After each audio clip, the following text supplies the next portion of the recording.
Hey, welcome back. In an earlier video, I bullet pointed for you some of the Sierra Club's asks for the Reconciliation and Infrastructure Bill and highlighted some of their concerns about it. But today, I want to emphasize empowering you to speak up by keeping it simple. So first, the urgency to speak up now regarding these infrastructure and reconciliation bills and to reach out and contact your Congress members. Just grabbing the headline from another Sierra Club August 16th article, "A livable future rests on Congress passing a climate-focused reconciliation bill." Quote, "Tell Congress to pass a bold infrastructure bill to help avoid global climate catastrophe. The reconciliation bill is likely," now listen to this, the reconciliation bill is likely the last chance, I'm quoting here, "for a big federal climate legislation in this decade." So if you're like me and you're somebody who already cares about the environment and all the toxic chemicals we're pumping it full of, as well as all the greenhouse gases, heat-trapping greenhouse gases we're pumping it full of, I want you to understand that politics is more, and change is more of a noise and numbers game than it is about reason. Don't fall into the trap of thinking there's some enlightened people watching over us looking at the evidence. It doesn't work that way. They respond to who they hear from. So it's important you just speak and keep it simple and don't overthink. So here's a simple ask.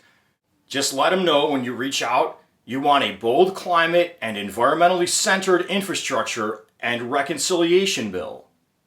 It's past time, well past time, to transition away from fossil fuels and the overuse of toxic chemicals.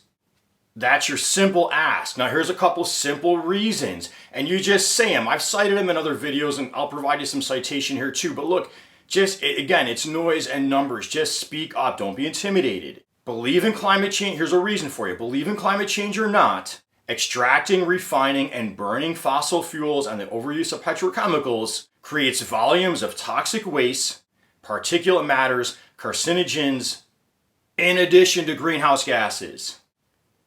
The Earth is now at least 1.8 Fahrenheit hotter from the start of the Industrial Revolution and heating, and I can cite you that to NASA easy enough, ushering in an era of extreme weather and the changes in disease vectors. And if somebody doesn't believe in greenhouse gases or climate change, go back to point one. This stuff, this excessive use of petrochemicals, fossil fuels is toxic. Now let's just bullet point your ask. End subsidies to fossil fuels. I showed you that in the last video.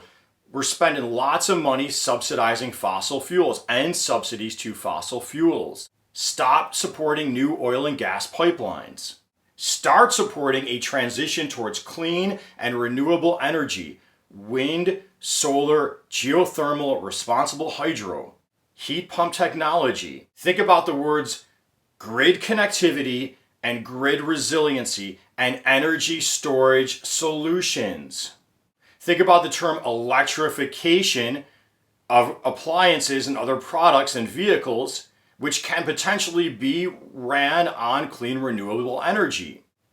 Think public transit and rail, walkable and bikeable neighborhoods, the cleanup of abandoned hazardous waste sites, and natural climate solutions like reforestation, regenerative and organic agriculture, natural vegetative buffers near waterways and near roadways. And all of these are also called ecological services because they protect us from the very pollutants that this excessive consumer capitalism is creating.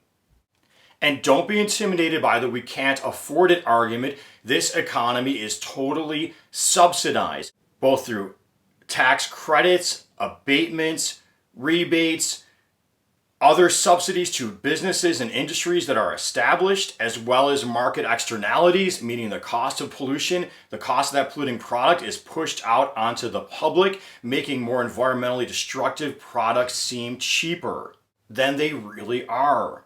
Do not wait for having the perfect speech or the perfect letter. Just grab some bullet points and reach out to your Congress members.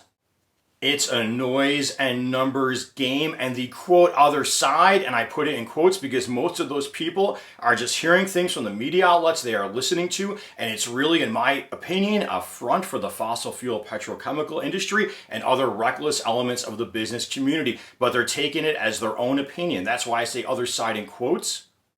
Believe me, the senators and the Congress members are hearing from those people influenced by those elements. They need to hear from us. I have seen change at the local level. I've seen things turn around when people who value health and safety start to speak up. Do not be timid. Do not be bullied. Speak up. Just reach out to those Congress members.